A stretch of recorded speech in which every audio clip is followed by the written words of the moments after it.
Okay, so let's have a look at my recipe. So I'm just going to go down to the ingredients. 300 grams of plain flour, 20 grams of baking powder, 30 grams of caster sugar, optional. I don't always use that if I'm going to slather them with jam and chantilly cream. Salt just brings the flavour out. I've put cream and soda water in to give them a lift. All right, so let's go. The instructions are here, but I'm going to go them step by step. These really don't take long to make, so first get your oven on.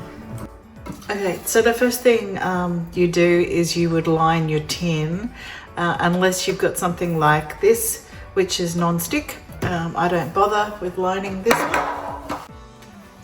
The next thing I'm going to do is weigh in 300 grams of plain flour. Popping that in now. Okay, there we go, that's that. All right, and then we want 20 grams of baking powder. Oh, don't wear black. So we've got 300 grams of flour, 20 grams of baking powder, and then you need a pinch of salt. I always say that because this hasn't got very many ingredients in it, it's a really good idea to put a little bit of salt to bring those flavours out, what's there. You can put caster sugar if you want, but I don't bother usually. Then we're going to pop the lid on and give it a sift. So my recipe tells you to do 3 seconds, speed 5. All right, and next we're going to weigh the cream and soda water into the Thermomix bowl. So I put in 120 cream,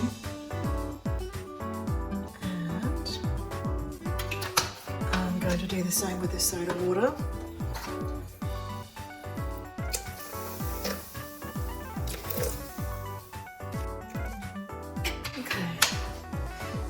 Next, and now we're going to set it on dough for 15 seconds.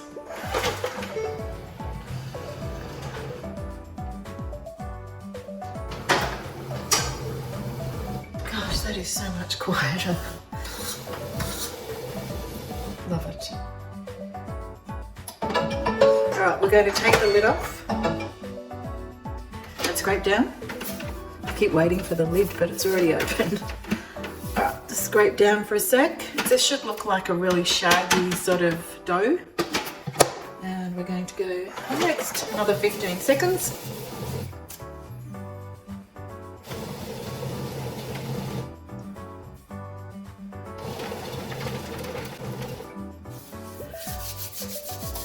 Okay. All right, easy peasy. So now we're just going to take the dough out. Now it should look like this. It should be quite sticky, tacky, I would say, not sticky. And we are just going to tip it out onto the bench. And then we're going to bring it together by hand. We're not going to roll it out, we're just going to bring it together. And I don't want to work it too much. Working it too much will make them tough. So I'm going to put that back on. I'm just going to bring it together like so and make a pad out of it. All right, from here I have got a cutter. So this is a 58mm. All right, so what I've done is I've put a little bit of plain flour into a bowl here, and I'm just swishing around this cutter in here. Now I'm going to make all of these the height of my cutter. So do that and they'll all be the same size. So this recipe will give you 6 scones. Of course, you could make one whole scone if you wanted to and make a really big tall one. But I find that if you get 6 out of this mix, then you will have the same size and they'll be nice and tall. So as you can see, I'm actually not working the dough too much. We don't want to do that. We want to leave it light so that it's light and fluffy, these scones. Now, for this last bit, I just bring it together and fit it inside here. Any leftover bits, I just stick them under the shortest one. Oh, there's a little hole in that one. That's okay. All right, and that is it. We would then put it inside here, but what I'm going to do is I'm going to make a second batch so that we have a full batch of scones. Okay, so this batch I'm going to make as date scones. So I'm just going to bring down my scales and weigh these so that you know how much I'm putting in.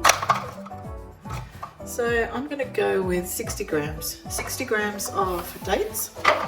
I'm just going to chop these in half. And the reason why I chop them in half is sometimes, even though they say they're pitted, you will find that there are little stones in there, and you want to make sure you get them out.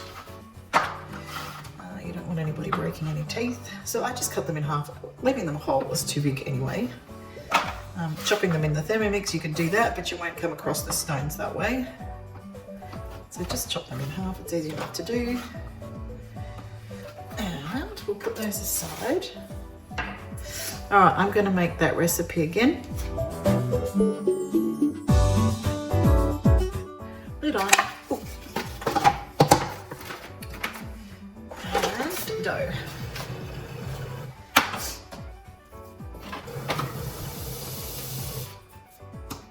All right, so the second time it goes to knead, I'm going to take the lid off, scrape down, and add in my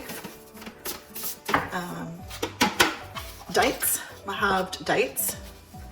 And this way, they will get mixed in without getting chomped up. So next, do that. Sounds like that's perfect.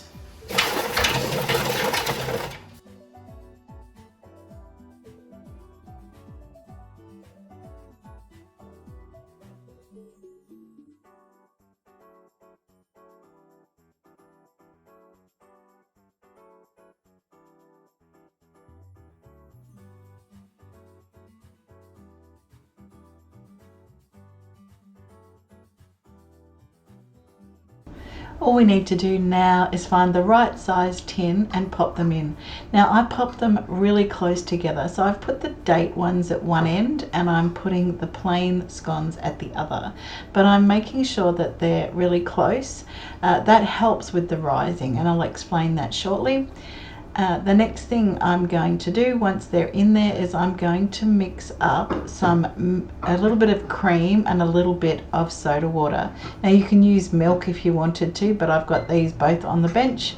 So I'll just mix those together and grab a pastry brush to brush the tops of my scones. Now I'm doing this because what I want to do is I want to make sure that the scones are moist on top so that they don't set in place. You can see now what they look like in the tin. They're a little bit lower than the tin at the moment, but once they've cooked, they should be higher than the tin.